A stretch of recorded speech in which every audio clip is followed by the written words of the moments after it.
Meu nome é Rosa Maria, sou esposa do Nilton Rezende Oliveira, paciente do SOS. E estamos aqui para agradecer a todos os colaboradores que estão nos ajudando com o suplemento dele, temos buscar o suplemento. E agradecemos de coração a todos que nos ajudam, gente. Ajude o SOS e Deus vai recompensar vocês.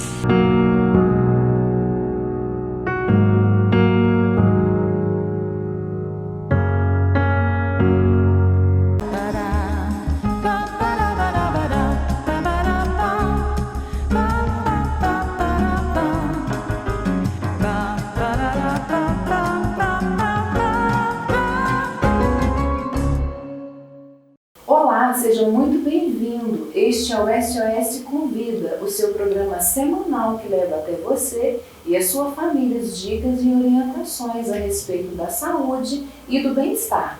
Hoje no SOS Convida nós estamos tendo o prazer de receber a médica pediatra, doutora Ana Luísa Faleiro Santos Teodoro. A doutora Ana Luísa, ela atende na clínica Oficina do Brincar, ela também atende na APA de Divinópolis e na cidade do Cláudio, na Centerclin. Hoje nós vamos falar sobre o diagnóstico precoce do câncer infantil. E como todos sabem, é muito importante ao médico pediatra na vida de toda criança. Afinal, é a partir dali que se inicia o diagnóstico de uma simples gripe ou de uma doença mais grave como o câncer. Por isso nós convidamos a médica Ana Luísa Faleiro para falar um pouquinho sobre esse assunto tão importante como o diagnóstico do câncer infantil. Então, doutora Ana Luísa, seja muito bem-vinda. Muito obrigada. É um prazer recebê-la aqui para falarmos sobre esse assunto tão importante, tão sério e que tem acometido aí as nossas crianças. Com certeza, o prazer é todo meu de estar aqui e poder falar um pouquinho com vocês. Que bom, muito obrigada. Eu já vou te fazer a primeira pergunta. Claro. Qual o maior dificultador para o diagnóstico precoce do câncer infantil? Bom, eu acredito que sejam vários os dificultadores, né, Patrícia? Primeiramente, a gente vê que grande parte da população não tem muito acesso à assistência básica de saúde, né? Muitas crianças estão desassistidas, não tem um pediatra que faz um acompanhamento regular, não fazem as consultas de puericultura, que são tão importantes, né? Tanto porque faltam pediatras na rede básica de saúde, tanto porque culturalmente, a partir de uma faixa etária aí de 4, 5 anos, as famílias não passam a levar com tanta frequência. Elas passam a procurar o pediatra só quando realmente as crianças estão doentes, né? E com isso a gente vai perdendo um vínculo e perde esse segmento que é tão importante, esse acompanhamento da infância, né? Deixa para levar só numa emergência. Só numa emergência, quando realmente é necessário, quando os sintomas já estão mais graves, né? Então leva tardiamente. E aí, com isso, acho que surge outro dificultador, que é a própria dificuldade do médico em suspeitar o câncer infanto-juvenil. Porque, por mais que a gente fale muito sobre isso, o câncer ainda é uma doença rara nas crianças, né? A gente estima aí cerca de 100 a 150 casos para cada 1 milhão de crianças. E, apesar de ser raro, ele se apresenta com sintomas que podem ser muito facilmente confundidos com outras doenças muito comuns. E com isso faz com que o médico fique confuso e atrase um pouco o diagnóstico por causa disso, né? E a partir do momento que ele suspeita, surge aí uma terceira dificuldade, que é conseguir encaminhar essa criança para realizar um diagnóstico, às vezes uma demora para realizar uns exames mais específicos ou para transferir essa criança para um centro especializado de diagnóstico e tratamento, que leva esse atraso também em iniciar o tratamento dessa criança uma vez diagnosticada. E dentro disso tudo, eu gostaria de saber quais são esses sintomas que podem confundir os pais e os médicos. Geralmente são sintomas muito inespecíficos, né, que a gente fala. As crianças chegam com queixas de uma febre que vem e volta, uma dor crônica, que às vezes é uma dor que não incapacita essa criança, é uma dor leve, mas que vem já persistente há muito tempo, com perda de apetite, perda de peso, cansaço, fraqueza, desânimo, baixo desempenho na escola. Então, são sintomas muito comuns a doenças que a gente vê aí no nosso dia a dia: anemia, carência de nutrientes na infância, doenças infecciosas, né? Às vezes surgem alguns caroços, que são as ínguas, né? Pescoço, barriga, que podem também ter a a ver com doenças infecto-contagiosas. Então, as famílias acabam procurando vários médicos ou várias vezes o mesmo médico com a mesma queixa. As crianças podem receber tratamentos para outras causas, outras doenças, até que então seja levantada a suspeita do câncer, né? Então, geralmente, a suspeita ela vem muito da persistência dos sintomas, né? Então, a criança tem um sintoma, ela recebe um tratamento, recebe outro, não está funcionando, está persistindo, está ficando mais grave, aí começa a ter uma hipótese de que algo de bom não está acontecendo ali. Tem algo errado ali. Podem acontecer algumas manchinhas também na pele que pode confundir. Sim, os hematomas, né? As crianças ficam com aqueles hematomas recorrentes, as bolinhas, as petequias que a gente fala que são aquelas bolinhas vermelhas na pele. Então, é um conjunto de sintomas que, a partir do momento que a gente trata as coisas mais comuns e essas coisas não melhoram, esses sintomas persistem ou vão evoluindo, a gente começa a ter uma suspeita aí de talvez uma doença grave. E o número de crianças, você falou agora que é bem pouco, né? Se estima pouco. O número de crianças diagnosticadas com câncer tem aumentado, e dentro dessa pergunta se existe uma explicação para isso.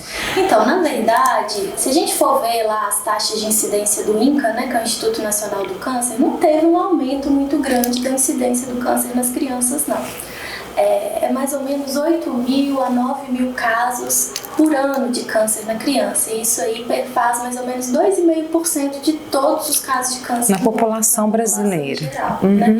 Por que esse número não varia? Então, se a gente vê a taxa aí de 2010 e 2020, ficou nesse 8.000, 9.000, não mudou muito. Porque diferente do adulto, o câncer na criança ele não está muito relacionado com o fator ambiental.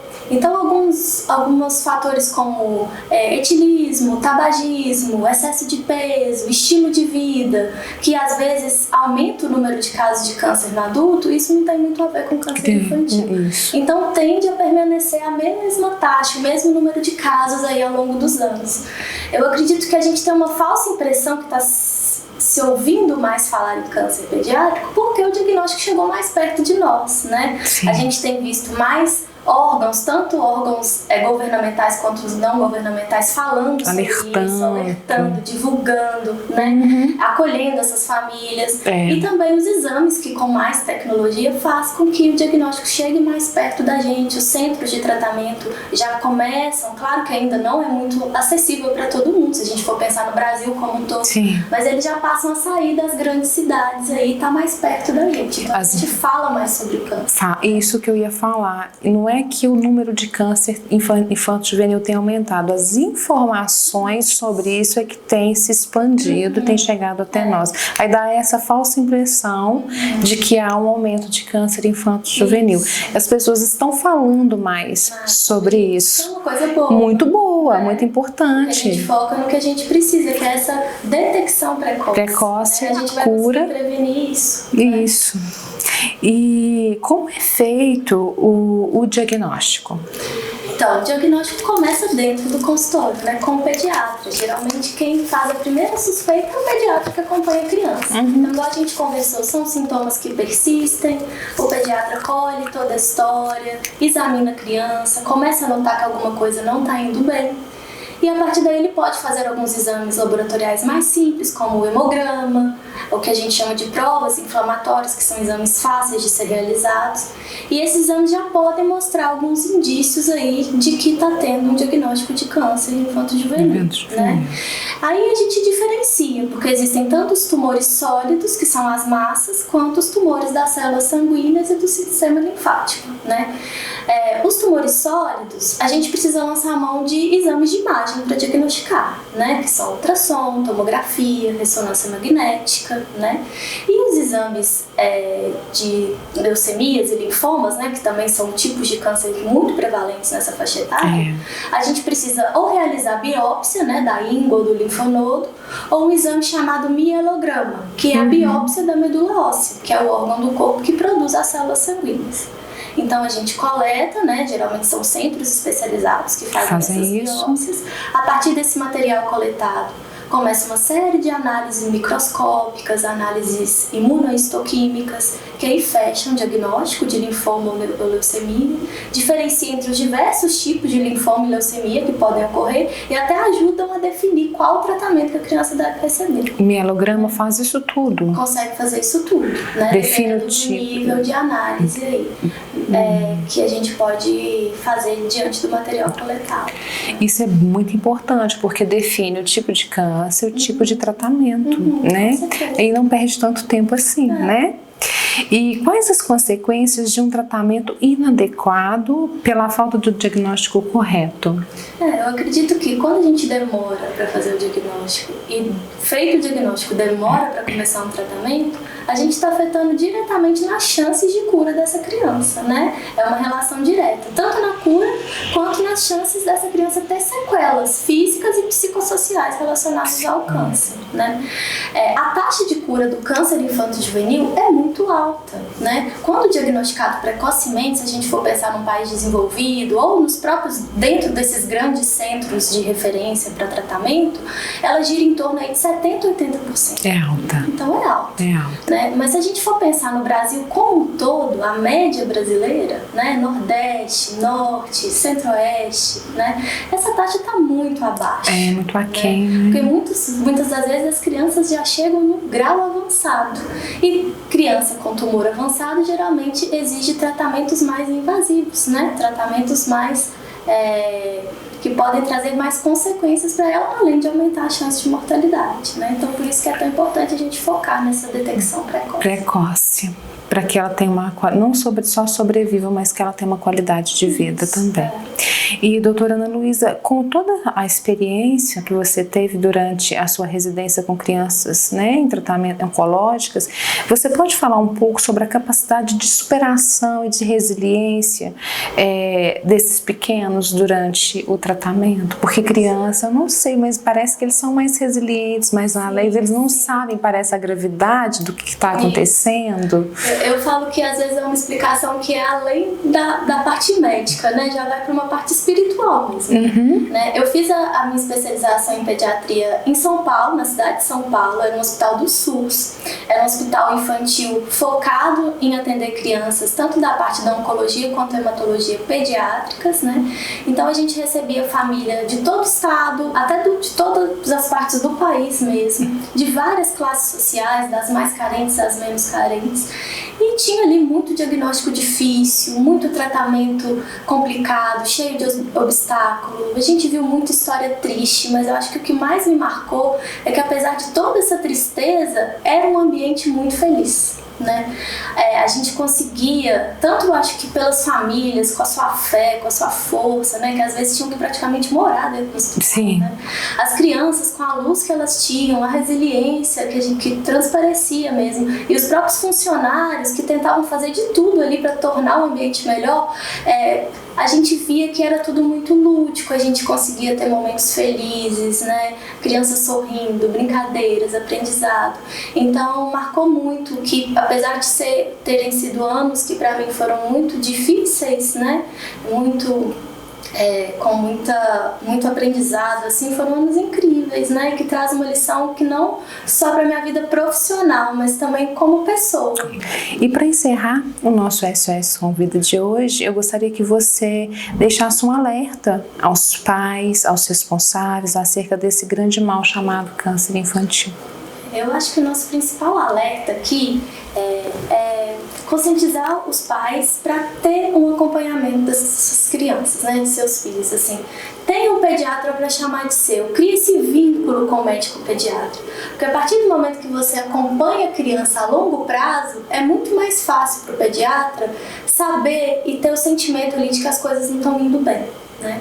Como o câncer infantil não é passível de prevenção primária, a gente não consegue fazer nada ali que previna, né, diminua as chances dele ocorrer, a gente precisa desse olhar muito de perto. E ter um pediatra acompanhando a criança durante a infância ele é importante para muitas coisas, inclusive para a gente ter esse diagnóstico precoce, que vai interferir muito na chance de cura dessas crianças, né? Então isso é muito importante. Muito obrigada. Obrigada a você. Foi um prazer conversar com você. Eu tenho certeza absoluta que muitas dúvidas de várias pessoas foram sanadas e o seu alerta ele é muito importante. Sim, agradeço e espero conversar com você em outra oportunidade. Qualquer coisa, qualquer dúvida, sempre à disposição. Muito também. obrigada. Tá bom? E para você que nos acompanhou até aqui, eu deixo meu abraço e um alerta. Não deixe de levar o seu filho ao pediatra, por favor. Independente se ele tem 1, 3, 4, 5, 6, leve sempre. Como a doutora Ana Luísa acabou de falar, crie esse vínculo, você vai se sentir mais seguro. E eu espero por você na semana que vem. Um abraço, até lá, fique com Deus.